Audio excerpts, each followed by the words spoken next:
Welcome guys to another one of my videos. Today is another fantasy football talk for week 7 of the 2018 NFL season. I know it's only Wednesday, but I want to change things up and I want to do my fantasy football talks on Wednesday now instead of Thursday to give you guys more time to look at the video before the Thursday night game starts. And of course, if you're new to the channel, hit the subscribe button and also hit the notification bell to get notified when new videos come out on my channel. I would greatly appreciate that.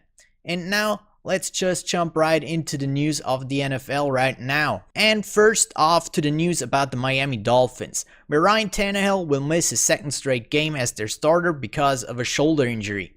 And this means Brock Osweiler will do a second start for the Dolphins this Sunday against the Detroit Lions. Brock Osweiler did a really good job on Sunday against the Chicago Bears with 28 completions on 44 attempts, which means a completion percentage of 63.6%. For 380 yards with 3 touchdowns and 2 interceptions and a passer rating of 94.9%. Of course, a lot of that came from a big day of Albert Wilson, and the Miami Dolphins have to hope for another big day from him or another wide receiver to help Brock Osweiler on Sunday against Detroit again. And the next big news comes from the Indianapolis Colts, where T.Y. Hilton is testing out his hamstring in practice this week to see if he can suit up for the game against the Buffalo Bills on Sunday. From his own account, he's not quite ready yet to play, but he'll see if he feels good enough in the next coming days. If he was asked if he could play with less than 100%, his answer was, "My less than 100% is a lot better than a lot of other people," which is a good answer and should make Colts fans and T.Y. Hilton fantasy owners a lot more comfortable to play him this week. Another story from this game is concerning the starting quarterback for the Buffalo Bills. And the Bills have actually named Derek Anderson their starting quarterback after Josh Allen injured his elbow and a less than disappointing game by Nathan Peterman against the Texans last week. The Bills have signed Derek Anderson just 8 days ago, and he was inactive for the game against the Texans last week, but he still gets the start this week against the Colts because they don't have any other options. In my opinion, Derek Anderson isn't really an option for standard leagues in fantasy football, but he might be worth a look if you're in a deeper 2-quarterback league and he is the only option there. Another thing from a fantasy perspective to look at now is the Indianapolis defense, which could actually be a pretty good starting option this week when you have a quarterback on the opposing side that isn't experienced with the offense and isn't of a good caliber. And of course, like every week, I'm going to talk about the Thursday night football game this week between the Denver Broncos and the Arizona Cardinals. Both teams coming off of losses from last week. Of course, the Denver Broncos coming off a close game between them and the LA Rams, in which they look pretty good against one of the best, if not the best team in the league right now. And the Arizona Cardinals are coming off the usual loss this year against the Vikings. But the Cardinals are looking a little bit better right now. With Josh Rosen under center, they got just a smidge better than they were with Sam Bradford at the position. And for fantasy owners, David Johnson is actually getting a decent amount of points every week right now on a consistent basis, which is pretty good if you haven't traded him. And from the Broncos side of the game, the Broncos are finding their way back into being a decent, good, great, whatever you want to call it, team. I think they're a mid-tier team right now, but they are having a decent pass offense. They are a little bit lopsided, not that much of a rushing game, but they have Philip Lindsay there, who look pretty good, but is more of a pass-catching back, and are relying more and more on the wide receivers right now. But they have a pretty good, if not great, defense right now, which can hold them in a couple of more games, and they don't have to score as many points as they would have if they wouldn't have that great of a defense. And of course, at the end of every fantasy football talk video, I'm gonna have my predictions for week 7. Starting off with the Thursday night football game I've talked about already, I'm gonna see the Broncos ahead of the Cardinals with a score of 30-24 for the Broncos. The next game is gonna be the Tennessee Titans against the LA Chargers. The Titans aren't looking good right now, coming off a not so good game, or a couple of not so good games, and the Chargers are looking pretty alright so far this season. So I'm giving this game to the Chargers with a score of 24-17 for the Chargers. The next game is the Texans against the Jaguars. The Jaguars, the second week, they're gonna play a Texas team coming off a huge loss against the Dallas Cowboys last week. I did not expect that, and I think they won't bounce back this week either, and I'm giving it to the Texans. They are gonna win it by 24-14 this week, I think, but yeah. Next up are the Carolina Panthers against the Philadelphia Eagles. The Panthers are not looking too good right now. They have struggled in the last two games against the Giants and the Redskins, and the Eagles are looking better and better as the season progresses.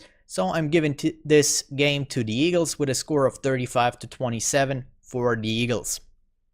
Next game are the Minnesota Vikings against the New York Jets. The Jets looked good at the start of the season in the first game against the Detroit Lions, but they kind of stopped being that good. I don't know why. And the Vikings are continue to being able to get a lot of good games out of their guys. So I'm giving this to Minnesota with a score of 38-20. Next game are the New England Patriots against the Chicago Bears. Of course, New England coming off that big win against Kansas City on Sunday night, and they are gonna win this game again with a score of 30-24 against the Chicago Bears. Next game, I already talked about it a lot in this video, but it's gonna be the Buffalo Bills against the Colts. The Colts might miss T.Y. Hilton, they might not, but still, even without him, they will win this game. I'm having it at 27-10 for the Colts right now, with the Bills, I think, not being able to put up many points with Derek Anderson as their starting quarterback. The next game are the Cleveland Browns, who had a really bad game against the Chargers last week against the Tampa Bay Buccaneers. I am giving the Browns the win in this game again. I believe in the Browns. I think they are actually a pretty good team, and I think they're gonna win it by a score of 20-17 against Tampa Bay this week. Next game, I already talked about it a little bit, are the Detroit Lions against the Miami Dolphins.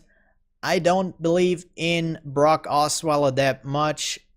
I mean, he has shown potential in his games he had with the Denver Broncos in his first season when he started for Peyton Manning there, but he really regressed in the seasons to come, and it was his only good game last week in the last, 3 years, I believe, or 2 years. So I'm giving the win here to the Detroit Lions with a score of 24-20. Close game, but I think the Detroit Lions will win that one. The game of the week for me this week is gonna be the New Orleans Saints against the Baltimore Ravens. I'm having the score here at 31-23 for the New Orleans Saints. I hope they can come back like they did before their bye week against the Washington Redskins, where they looked perfect on offense with Mark Ingram being back in that offense. They had a really good balance between the pass and the rush. Of course, Drew Brees with his almost perfect game with only 3 incompletions the whole game.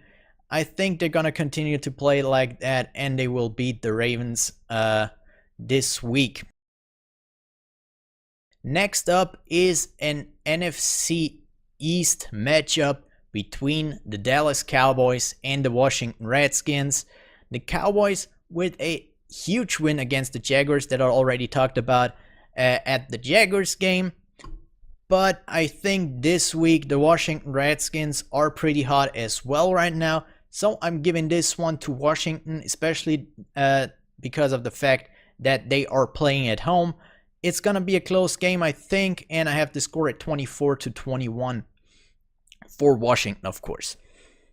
The next game is between the LA Rams and the San Francisco 49ers.